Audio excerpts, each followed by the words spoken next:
Okay, great. We'll definitely wait for people to join us. But if you're here early, right on time, welcome.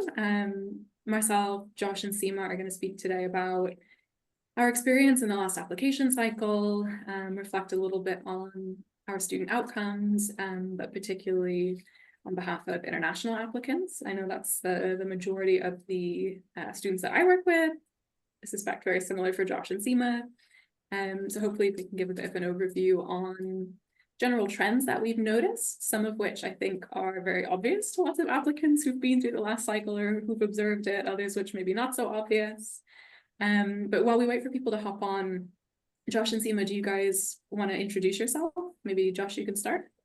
Yeah, of course. Obviously familiar with a few of the families here in attendance. But my name is Josh, and born and raised in Belgium, spent a lot of time in London, now based between London and the US on the East Coast, but still primarily focusing on working with international students. Obviously, it's always interesting because a lot of the stories that you hear, a lot of the statistics that you kind of see don't necessarily just pertain to the international students. So we want to make sure that we shed some spotlight there and help people kind of understand, the subtle differences that admissions officers might, have when they approach an application coming from London versus from Milan, Madrid, Asia, North Africa, Middle East, whatever it may be, all kind of versus a US applicant as well. So hopefully we can provide some of that context. Hi, Seema. Hi, I'm Seema Wadhwani. I was born in New York City, raised in the US, been in London for the last 26 years, but went to college and law school in the US. So very familiar with the process on two levels. And for any of the parents in this call who actually went to school in the US, process is very much the same, but the landscape is very, very different. So it's about finding that right fit school. What was the right fit for you may not be the right fit for your child now, because there are just so many great schools out there. And I just enjoy working with international families and helping them find the right fit school in the US. And then I'm Sam Harris. I'm also like Seema, based in London now, but born and educated in the US originally. My students that I worked with this last cycle are mostly from the UK, but outside of that, worked with a handful of students in Singapore or even like Sydney, Australia. It's become quite a hot spot for applications, so it can shed some light on, yeah, like Josh says, kind of the kind of unique circumstances that international students often find themselves in. And we delivered a similar presentation last year. So it was interesting to kind of look through some of the, important news items that we highlighted last cycle versus this cycle. I would say that some of the kind of key updates have really changed a lot, and others remain consistent.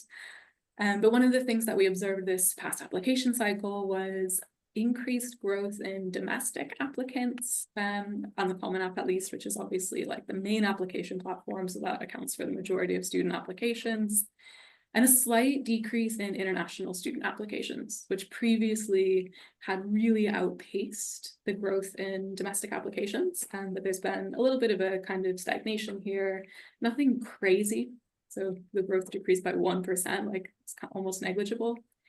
But a lot of families will ask us kind of off the back of that, is my student an international student in the first place, especially because we work with a lot of families where students might be educated outside of the US but have US passports. So we definitely want to clarify just up front, international application status is usually kind of viewed as determined by immigration status. So for students who have US passports, who don't need a student visa, they're technically considered domestic applicants, even though they're not educated in the US, but they're evaluated in the region that they're educated in. So if we've got a student in London who's dual US, UK citizen, they're not technically an international applicant, but they'll be read by the admissions officer who's in charge of the region here, just to kind of clarify that point up front. Seema, I know last year we talked about the kind of growth of applications from different countries. I think this is a completely different list this year. I don't know what we take from that, but I just think it's really interesting every year to see like which countries are kind of becoming hotspots for applications. I mean, I think last year it was Nigeria and Ghana, West Africa. Exactly, yeah. And I was actually speaking to somebody who's from Abuja in Nigeria, who visited last year and visited this year, and she can completely understand why there's been a significant decrease in applications from Nigeria. She's like, the economy is just tanking there. So, I mean, that might be a big reason. Obviously, it's expensive to go to school in the US, and I think that's why you're seeing, you know, a big decline in those numbers. But as you can see from this slide, we have a rise in Bangladeshi applicants, those from Kyrgyzstan, Mongolia, and Iran. A bit of a mixed bag there, but that's what the data shows us. Yeah, I think it's, I mean, even the 1% decrease, that's the first time like in a while, right? Like literally over the last 10 years, it was like almost not exponential increases, but steady increase. And obviously universities really saw that as like, wow, we're becoming more and more and more appealing. And you were seeing more admissions officers kind of going all over the world to kind of, you know, try to recruit. Obviously that was my job in admissions. I didn't travel, but to try to recruit people just to apply. And then now for whatever reason, again, these were from, we'll say what, like January and fall, right? Like fall 25, yeah. Fall 24 and January 25. So already then there was already like, kind of like, this is the first time that like the plateau has been reached, maybe.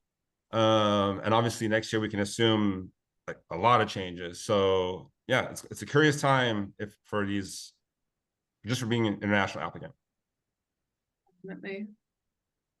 We'll touch on testing in a lot more detail throughout this update, but there's a really important takeaway that I think underlines like what I would say is kind of a key message of this presentation, which is that testing is year on year becoming more and more important for our most ambitious applicants. And this is actually the first time since the 21-22 application cycle where test score reporting is up. So students who chose to apply test optional, withhold their scores, not take the test at all, there's a 1% decrease in those applicants versus the prior cycle, whereas for those reporting their test scores, there's an 11% increase. And some of that has to do with renewed testing requirements at a lot of competitive, popular universities, especially for international students. And then part of that, I think, might just also be that students are kind of reading the trends, looking at the data, and finding that oftentimes choosing to submit a test score can really boost their admissions chances. So we'll dig a little bit into the universities that are now re-requiring testing and some changes to testing, but I think it's really important for our international students in particular to take the SAT or the ACT test, right? These standardized tests as like a plan A as part of the application process. Yeah, absolutely. I mean, for a little while, students could get away with not necessarily having to dedicate time, especially with, you know, year 12, lower sixth, to kind of testing and kind of finding the perfect list of schools. It's like, hey, these are test optional, or even also the UCs are test blind. And we have quite a few students who like, and it's a choice, right? Like not dedicating time to test prep and maybe using that time somewhere else. Whereas now it's just no longer like negotiable, basically. Like you basically have to start, you know, taking a diagnostic either late after GCSEs, you know, so end of 10th grade or year 11, or kind of early on in, you know, the first year of IB or first year of A levels. Yeah, I think also if you look at the very competitive programs like engineering, for example, you can bet that most of those applicants, even if the school is test optional, like say at Tufts, you would still be submitting a score because they need to know that you can do calculus, for example. There are certain key metrics that they're looking for with respect to engineering, and even with respect to business computer science. I think they want to see certain things, and that's one of the ways that they can distinguish between their applicants is if you do submit a test score. And then our final kind of bullet point here is just an indication that there's a lot of growing interest in public universities in the US. For example, you know, I had a lot of kids this cycle apply to the University of Michigan, UT Austin, popular, University of Virginia. So I think that's really exciting in one sense. Like Seema, like you talked about in your introduction, I think it's super important that students look for best fit universities, and sometimes those are going to be like large flagship state schools, and just because they're not one of the Ivies, you know, doesn't mean that they're not going to provide students with phenomenal education. But I also think we have to be a little bit careful as international students when we're building school lists, as the interest in these public universities increases. Students really need to understand where they sit in an out-of-state applicant pool, depending on the different states that these universities are in. So for example, UNC Chapel Hill, very academic school, great opportunities there. They have like a public charter where they have to take a certain percentage of students from North Carolina. And that's important for our international students to understand that actually, even though it is a state school, even though it is larger, they have kind of larger incoming classes, they actually might have a lower chance of getting in because they're applying as an out-of-state applicant, right? Like not a North Carolina resident. And that varies hugely from state to state when it comes to the policies around admissions for these state schools, but they're definitely growing in popularity. Like more of my families are asking about them, but I just want to make sure, you know, they're part of a healthy, holistically evaluated schools list. Yeah, I think for us, it's always nice to be able to discuss public schools. You know, it's the first thing is it's not like worse, right? We have to get that out of the way. It's not a worse education, like you mentioned. In a lot of ways, it's more of that traditional kind of American university experience. And there's just many, many ways to make it highly academic.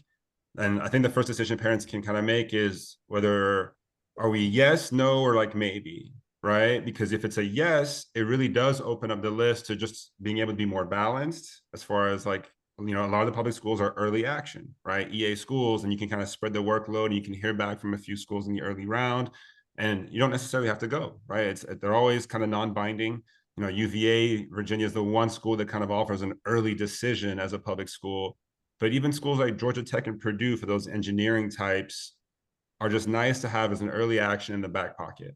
And that's just kind of being open to the idea of public schools. And then, of course, a lot of these public schools also have, you know, honors colleges or, you know, at Michigan, you mentioned there's like, you know, residential kind of preferred admissions and, you know, you can get into the business program, things of that nature. So there's just honestly a lot to evaluate when you're looking at public options. Yeah, and I think if you look at sort of employers' reactions to these public universities, they're kind of almost considered like the new Ivies. They're actually taking a lot more students from those universities. They're actually finding a lot of the Ivy kids a bit lackluster in their words, and they're actually finding that the public university students just have more gumption and more drive, and so you'll see that a lot of employers are taking a lot more students from these universities. Okay, this is a slide which includes very little text, but I think for our students this cycle, quite a lot of case studies. My two biggest overarching takeaways from the most recent admission cycle are that it is extremely important to consider deploying an early decision application. I'd say about 2/3 of my applicants this cycle applied ED, got in ED or ED2, submitted fewer applications, finished the process earlier, had more time and energy to spend revising their A-levels, and ultimately kind of knew quite early on that they were going to get their first choice university because they committed up front. So that's, I think, more crucial than ever. And then the other real important takeaway is so many kids faced waitlist outcomes this cycle. And in particular, on my end, like Josh and Seema, I don't know if you feel similarly, but I saw that particularly with my test optional applicants. My test optional applicants, a few students I worked with started the process quite late. It didn't really make sense to trade the time off that they would have to spend to test on, you know, to that project. And most of them who applied in the EA round were deferred, or even in the ED round. A range of them who applied to RD schools got waitlisted. So I think there's a real increased use of the waitlist, but from my end, especially impacting international applicants without testing. Yeah, I mean, obviously a lot of the same takeaways. You know, the ED over and over and over again, we kind of see the data where if you just take a school, you know, like a Columbia or Duke or a Penn, which all offer ED, and you know, if that's your number one school, you know, the chances go up to like 13, 14% for an ED applicant. And of course, the overall acceptance rate is below 5%, but we always compare that. Well, that's a combination of ED plus regular decision. So that means that realistically, regular decision at, you know, a Duke, Columbia, or Penn is closer to like 2%. So, you know, it's always a decision we have to make. You know, the increased probability versus increased optionality, and you know, especially if you're thinking about the UK or Oxbridge, you know, that's where sometimes an ED is just not as appealing, right? It's hey, I want to be able to look at these other schools as well, but we just want to make sure the kids know, and it's a statistical advantage of sorts, but it shouldn't be the only reason that, okay, now I use the ED there. You know, like you said, I had kids who went ED to, you know, schools like UChicago or NYU, Boston College, you know, Barnard was obviously part of Columbia, Tulane. And those are kids who understood, hey, I have like a really great profile. I could maybe aim a little bit higher, but I think if I use the ED there, I just like my chances. And then I'm also very, very happy getting in there, right? And then, you know, those are all schools that are kind of knocking on the tier one door, or not, or even in Chicago's case, tier one. And then you have other students who maybe were considering maybe an ED to Northwestern, or and then those are the kids who maybe aimed a little bit higher. And in regular decision, Northwestern kind of sensed it. They're like, hey, it seemed like you kind of liked us a lot before. And then they got waitlisted, right? So Northwestern waitlisted a lot of those kind of kids who were actually considering Northwestern as an ED. So it's almost like, you know, and there's still time. Obviously, it's only April. Kids don't have to decide until May 1st. And then after that, we will know even more data for this cycle as far as like who got in where. But yeah, it's something that we're just seeing more and more of, especially for international students. Yeah, I mean, likewise, I mean, if I'm using a particular student that I worked with, applied University of Chicago, ED, tried so hard to convince the guy to convert his, rather he applied EA. He was going to apply ED and then got cold feet because he hadn't visited the school. So he's like, no, I think I'm just going to go EA. Fine, gets deferred EA, and tried desperately to convince him ED2, it's the way to go. You have a really good shot if you go ED2, very qualified kid. And in the end, he went into the regular round, didn't take the ED2 option, and he did not get in. And the reason I'm pointing him out specifically is that the University of Chicago takes, out of all international applicants, the most from the UK. And judging from other kids who were less qualified, and you know, I can't be God here, but I really feel strongly that this kid, if had he gone ED1 or ED2, would have gotten in, given the other students who did apply ED1 and 2 that did get in.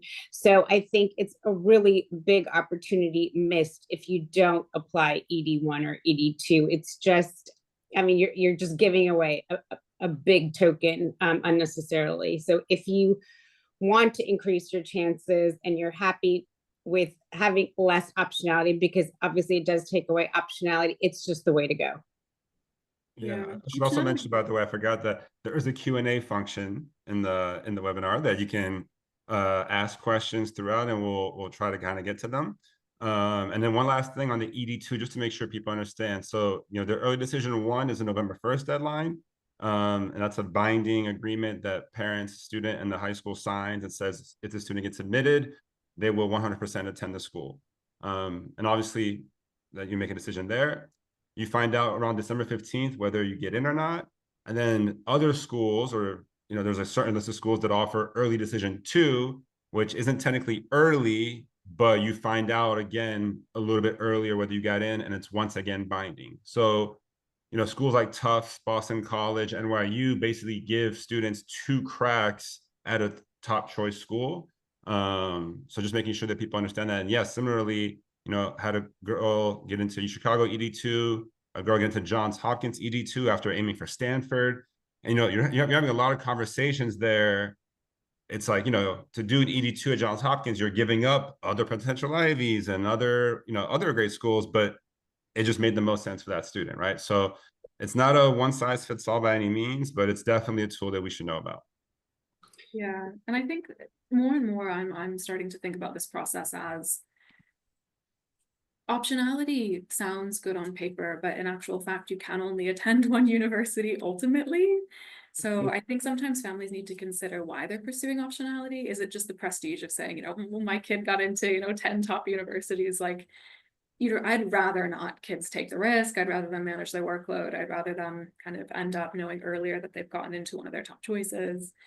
I know there are other reasons that families might need more optionality, and we'll kind of talk about that later with student immigration concerns potentially. But the more I look at this process these days and, you know, review student outcomes, the more I think it is a real loss to give up the ED or the ED2 piece, and families need to be super, super aware of kind of potential outcomes they might be losing by not going down those routes.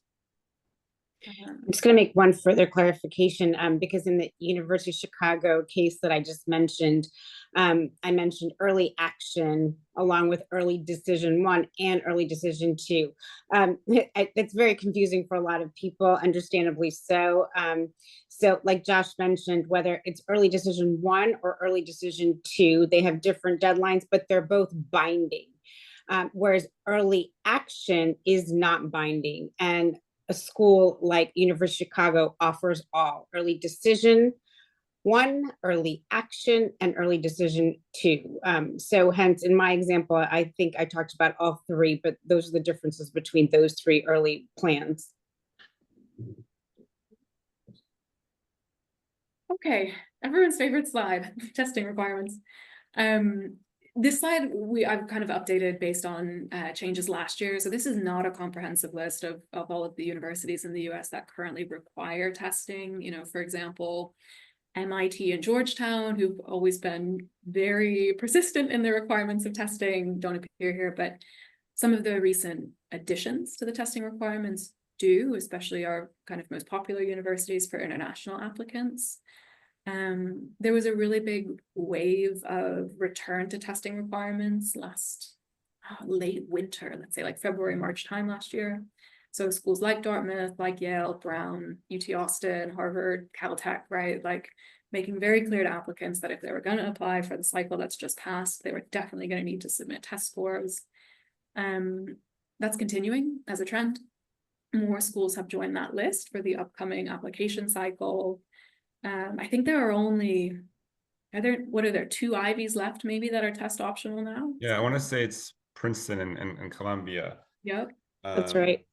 But I mean, I just appreciate that these schools let us know a little bit early this time, because, you know, there were kids last year who were, you know, towards the end of that lower 6th, 11th grade year, and then had assumed, oh, like my dream school, Harvard, like doesn't require tests, and then all of a sudden, bam, they needed it, and they could have been testing for, you know, the previous 6 months. So at least now we kind of know. And again, it comes back to the idea that like really realistically, everyone should be testing, especially if you're aiming for the top schools.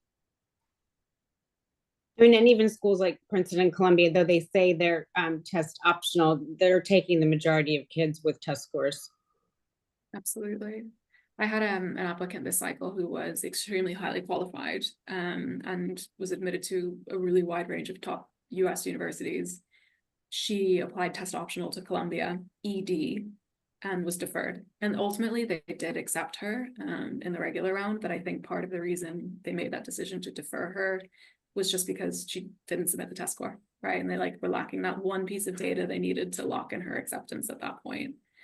Yeah. So yeah, a quick point on testing in general, right? Like, and I was talking to a family recently where a student had his first test and he got like a 1330 SAT, and he like was almost like nervous to tell me. He's like, oh, I can't tell. It's so embarrassing. And I'm like, you have to understand that, you know, 20 years ago, a 1330 was honestly like the upper range at a lot of the Ivies, right?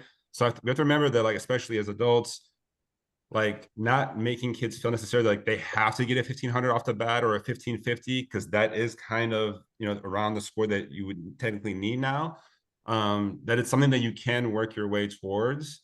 And, you know, if you're not quite there, if you're, let's say, at a 1480, 1470, there are other schools where, like, that is a really, really good score for that school, right? So it shouldn't be deflating, you know, that it's, again, it's part of the process that kids have to kind of work through. And universities understand that, yes, you have harder classes and more exams now and more commitments extracurricularly, and you also have testing. And those who can kind of make it through all that and, you know, really emphatically tick those boxes, you know, tend to kind of increase their chances.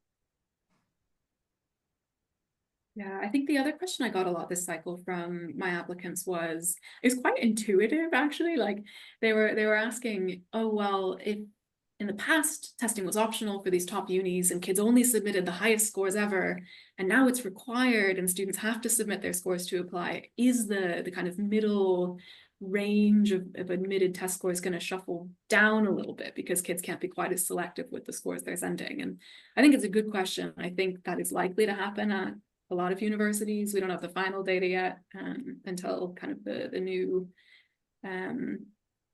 data gets published, but I don't think it's going to be a massive slide, right? Like we're not expecting to see the middle 50% of accepted test scores for, you know, for Yale to drop down into the, you know, the low 1400s, right? It's still going to be pretty high. And I think you'll also be surprised just at kind of what scores they're looking for. I mean, you know, if you go back to the data pre-COVID and you look at the scores, they were definitely lower then because everybody had to submit scores. So, you know, when you look at the data from the last couple of years post-COVID, when things were test optional, for those, I mean, it's heavily skewed to higher numbers because only those people who had amazing scores were submitting. So last spring, when I was at a conference with Penn, they specifically said, we want you to submit scores in the high 1400s. We want you to submit a 32, 33, 34 ACT. That is fine. So I think if you're on that borderline, you're just not sure what to do. Obviously, you're going to have that discussion with your counselor, but it doesn't necessarily need to be a 1550 that you're submitting. Now, the other significant change to testing this cycle is an upcoming change. We definitely want to highlight this, even though it hasn't impacted our recent applicants, it's sure to impact future applicants. There have been real changes to the ACT announced. The new test is referred to as the enhanced ACT, and for our international applicants, this will be available from September. International applicants have been taking the ACT in a digital format for a while now. So while that's a change for like American kids, that's not going to be anything new for our international students. The scoring system is going to remain the same, but the test itself is going to become a shorter test. And very surprisingly, to me, at least, I'll speak for myself, the ACT is dropping the science section requirement. So in the past, it's been a 4-section test, science being one of those 4 sections, which really distinguished it from the SAT, which has no specific science section. They're falling in line with the SAT a little bit here. They're saying to students that's an optional section. And I think that presents some real challenges for us advising students on whether to prepare for the ACT or how to prepare for the ACT. We're still waiting for clear guidance from a lot of universities on whether they expect to require that science section, whether they will allow it to be optional, whether that decision will be major specific. And that said, you know, I'm not super keen for my applicants to be taking testing with question marks around it. I'm, with these changes, really leaning towards the SAT as a kind of the primary testing choice. But for some students, this new test may still make sense to prepare for. For example, maybe they're really strong readers. They've got great reading comprehension. Those passages are a bit longer than the SAT, or maybe they're more advanced at maths. Some of the maths concepts on this test go, you know, beyond SAT level maths. So there may still be reasons why students choose to take this enhanced ACT, but on the whole, I think families need to be really well educated about what this test is going to look like from September before making that choice. Yeah, not too much to add. I mean, the main part is obviously we had a couple colleagues take the test to see what those differences feel like. And they said they even struggled to finish like a couple of the sections. And part of the reason the ACT changed is because they know that too many students were just going with the SAT because it was a shorter test and there was more time per question. And they were losing some of their market share. Around 2015, it was about 50-50. Then it started swaying more towards the SAT. So changes were necessary from a business standpoint. But yet some reason, we still don't actually know if it's going to be like a test that students can naturally finish in time, right? Unless you have that kind of advanced reading technique and speed. And like you said, whenever there's question marks, you got to kind of go with the sure thing.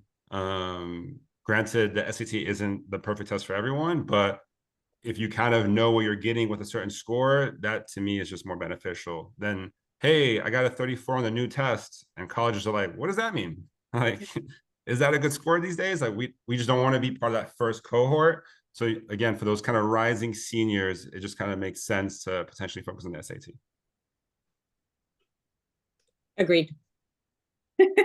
There's nothing much more to say. I think it's more of a wait and see when it comes to this, because it is going to be all brand new starting in September. So once the first year rolls out, I'm sure we'll have a lot more information. Yeah, I wouldn't be surprised if the SAT internationally becomes even more popular over the next couple of cycles. I think, yeah, if I were a student, it'd be hard for me to feel very confident in choosing the ACT right now. Okay, the slide everyone's been waiting for. I mean, Josh, you start us off here. You're in Miami right now. Yeah, I mean, for one, we're getting questions about this from, future applicants, from kids who already got into university and are going to the States next year for the first time. And we're also from kids who are currently here, right? Because obviously we still stay in touch with all our students. Obviously, Seema, your daughters are still going to school in the US. So it very much is a thing. It's some, the kind of fear, the what's going on, is one of my friends going to get deported for something very trivial? These are all things that people are really talking about. And the truth is, like, we just don't know what's going to happen in the next 2 weeks, 2 months, and definitely kind of 2 years. Depending on what you read, obviously the main issue with the visas is around, like, a political agenda and making political statements and whatnot. But, we have heard a couple of other stories where, student maybe got in trouble for something at a university that seems not like a big deal, but they got in trouble. And next thing you know, like, they were getting potentially deported. So, it's definitely a serious matter. We're taking it seriously. I think that the main advice is, you don't want to, we can say the whole wait and see thing. Oh, we'll see what happens in a few months and all that. But realistically, even if the US is ever an option for anyone, whether they're 50-50 US and UK or somewhere else, if you're continuing US at all, like, you have to keep operating as if you're going to apply to the US, right? So you can't, for example, say, oh, I'm going to delay taking an SAT until later because of this, or, oh, I'm not going to start that passion project because I know they care about extracurriculars more. You still do the stuff that you would normally do. And then when it's time to apply, we can always reevaluate there. And like we've talked about, Sam, you can always look at other options as well. And also say, keep your social media clean. I think that's a big one. Obviously you should be able to say what you want to say, but when it comes to your interview for a student visa, they'll look at things like that. So you want to make it, as least contentious as possible.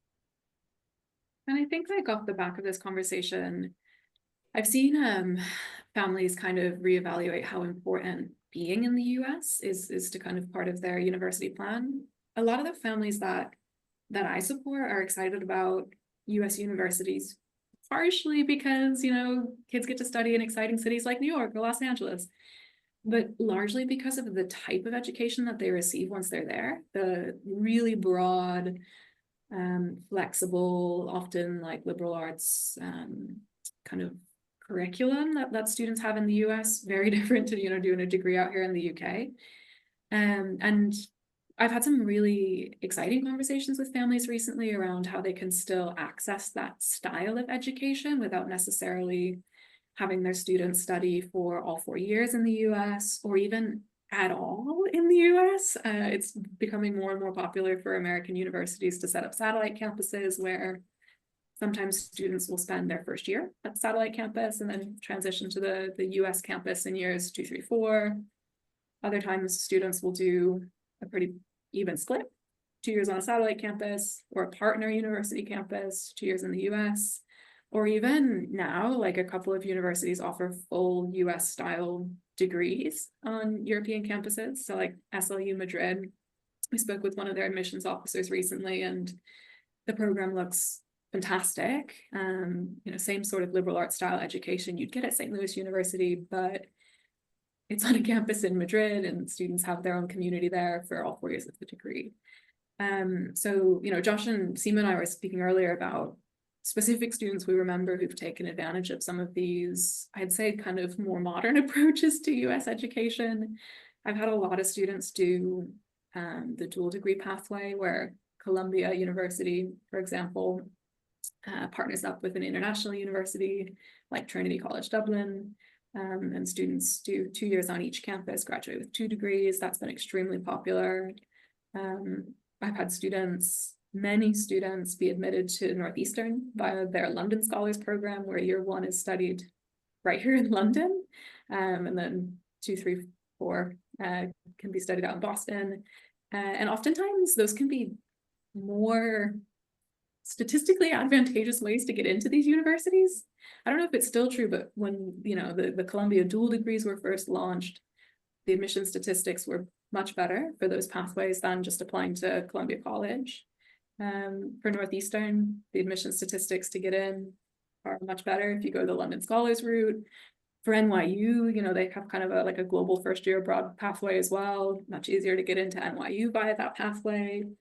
So I think they can be really good compromises for students and families who still really value the type of education offered in the US, but aren't ready to kind of like fully commit to that 4-year degree stateside. Yeah, and then just to, comment again on, I had a family ask, like, what if they say that a university can't have international students at all, right? Like just no more foreign students. At that point, I think it goes back to like the business side of it, that, the budgets for these universities tend to account, even at a mid-sized school with 5,000 students, there's usually around $50 million a year in revenue just in like tuition and cost of attendance fees for international students, right? And then, if you multiply that by 4 years, that's $200 million that international students are bringing in while their time on campus. And I just don't think that they're just going to cut that off. Again, part of the policy is most international students are full pay, whereas, an American citizen and student can kind of apply for federal funding and FAFSA, or at least they could for a long time. Who knows what's going to happen to the Department of Education as well. So again, a lot of question marks, but ultimately, when I check in with students who are on these campuses, how are you doing? Whether it's even at Columbia, the Georgetown, like places, UCLA, it's, hey, like, I'm okay. I can insulate myself from that a little bit. It's, hey, it's kind of like the real world a little bit. Or they always kind of remind me, isn't where college is where like movements kind of happen and things happen. And, it's kind of young people, voicing out their concerns. Like, so this kind of happens every decade. It's just that right now with social media and just media in general, everyone's seeing it live, up front. And it's very, very polarizing, right? There's no ways around that. So, I know for a fact that like our students are not in danger. Also, especially kids coming from the type of international schools that a lot of kids are from, they just kind of know how to navigate all that. They know how to carry themselves in those conversations. And that's another reason why kids from those, kind of schools have good success when it comes to admissions, because, admissions officers know that they're getting mature, open-minded young individuals, right? So I still think that that's my feelings towards it. But I also had a kid, from Miami who is doing all 4 years at Northeastern and London, right? And forever throughout high school, Northeastern and Boston was his dream school. And once he turned 18 and he realized London was an option, he tried it out, he loves it, has Arsenal season tickets, and he's in heaven, right? So that there are those options. That's just the reality of it.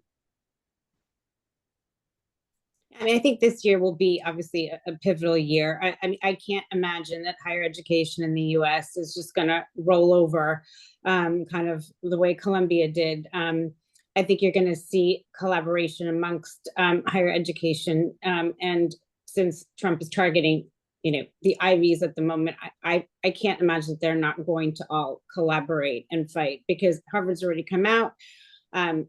Diversity in viewpoint is part of the reason why you go to these institutions, and I cannot imagine that will not be preserved in the long run. Yeah, I mean, we've seen, obviously, COVID was also very disruptive in many ways. Supreme Court decision, obviously we haven't fully seen what's happened there, but as far as this was the kind of first full cycle where let's see if it affects our kids, and like it, overall I wouldn't say it did. So, it's kind of like hold firm is still kind of the general stance. Thanks, guys. It's reassuring. Okay, well, I think, there's lots to take away from what we've seen this cycle, but the top line is true as ever. For our international applicants, it is still a very competitive landscape, particularly for the universities that appeal to our international families. Off the back of that, we would certainly advise families, especially going into this upcoming cycle, if you're like a rising senior, so a student in year 12 in the UK system, or like a junior in the US system, like this is the time to be prioritizing test prep, unless you've already made kind of a considered decision that you need to apply test optional. And for students who are coming up through the pipeline, perhaps a year or two below, to start exploring the right choice of test, I think is really important. I know we talked a lot about the importance of early decision and early decision 2.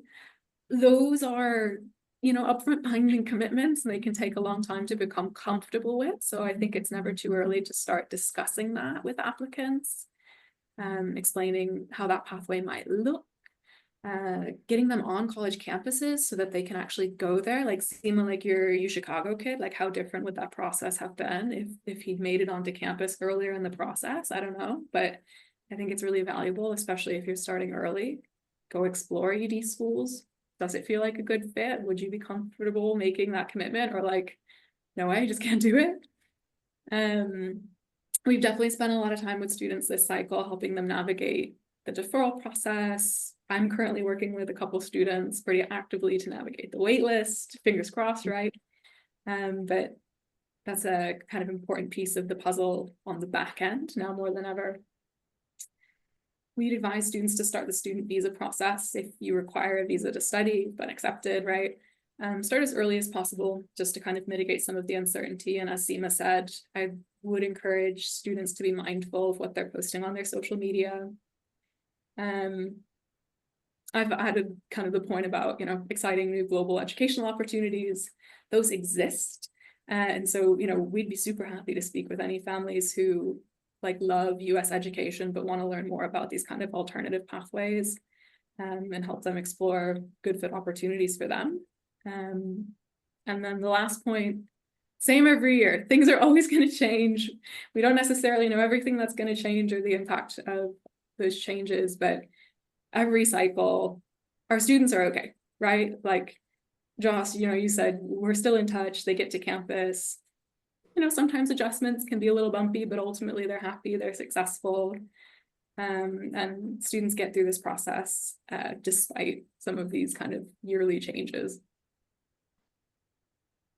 We did have, thank you so much there, Sam. We did have one question in the chat, whether students should reserve the ED tactic for schools that they are most likely to get into or their dream school.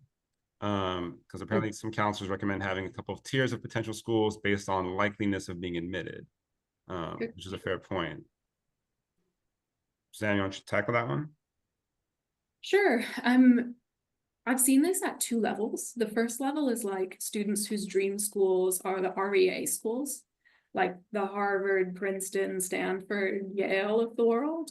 And I think that's super risky. Like I see it fail more than I see it succeed when they say, oh, actually, like I mean, I have a specific student in mind, like Seema and Josh, you both know this kid, right? But like a kid who would have just walked through the door into one of the Ivies on an ED application, really wanted to kind of try his luck, see if he could get into one of the REA schools like a Princeton or a Yale, and ultimately didn't. So went through a really extended process just to get into the same school he could have ED'd to, you know, months prior. So I think that's a really risky pathway. I think students need to understand up front, like, okay, if their dream school is one of those REA schools, it's going to be a high workload. It's going to be very stressful on Ivy Day, right? Like that's a super anxious filled day if you haven't gotten a yes yet and you're waiting for all the Ivies to say. But you know, sometimes students choose to do it. The other tier is kind of the like, okay, do I use my ED for like a Duke or like a Tufts? That I think is so case by case. Like I would hesitate to give kind of general advice on that one, just because I think things like fit, institutional priorities, like fit to major, those can hugely sway whether a kid would be successful at one tier or the other in a like given individual's case. I don't know, Josh, Seema, what do you Yeah, guys I mean, I would say that qualifications have to come into play, right? Exactly. Do you have the grades and scores to kind of be competitive, even in general? And then, you know, the dream school piece of it, kind of the whys of your dream school. Is it because, you know, hey, I'm a double legacy and I've literally dreamed about the school my whole life and I've gone there multiple times and I did the program there. Oh, okay, like that potentially makes sense to ED to, or it's just because like in the rankings, it's like the highest, therefore, like, you know. But I was really proud of like, you know, I had a girl this year who ED to Claremont McKenna and from London. And that's like very far, right? Los Angeles. It's small. It's very good, but for whatever reason, brand wise, kind of gets pushed down a little bit. But for what she wanted, it was great. And, you know, once she made that decision, I was like, kind of like, you know, obviously it's a reach, still a reach, very, very selective. But I just knew like there aren't as many kids from London applying to Claremont McKenna. So she's going to get a very thorough read. They're going to really consider her. Even any potential academic deficiencies, it's like, well, you know, she's ED, like we're getting her for sure. So, you know, those are other factors to consider. Yeah, and part the other piece of it, the most likely to get into piece, you know, an ED rate, a healthy ED rate's like 30%, right? That would be like very, very strong ED rate. And that's still not like a likelihood, right? Still 30%.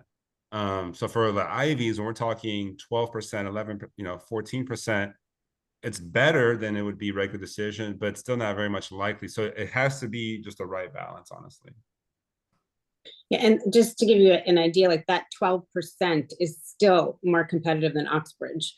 So yes, it's probably double your regular decision acceptance rate, but it's still pretty low. And I think just to go back to Josh's point about qualification, yeah, you have to be committed to go to the school, but you know, if you've got 3 C's and you're trying to apply to Penn because it's your dream school, it's not going to happen. So don't waste your ED card. Like find a school that you are qualified for, that you can see yourself at, and maximize your chances of getting into that school. And I think between Sam, Josh, and I think hopefully we've stressed to you that ED and ED2 are just golden nuggets, and they really should be highly considered and make informed decisions about them. Is that our only question, Josh? I believe so. It's a good one. Yeah. Okay, well, thanks for joining us. We have our contact details here if anyone needs to get in touch. But yeah, been another, you know, really enjoyable cycle. I'm super, super proud of all of my applicants this cycle. Like, you know, there are always some kind of surprises, challenges throughout the process, but looking back on where we started and where we're at now, I think it's been a really successful year. Yeah, absolutely. All right. Thanks so much, guys. Thank you. Bye-bye.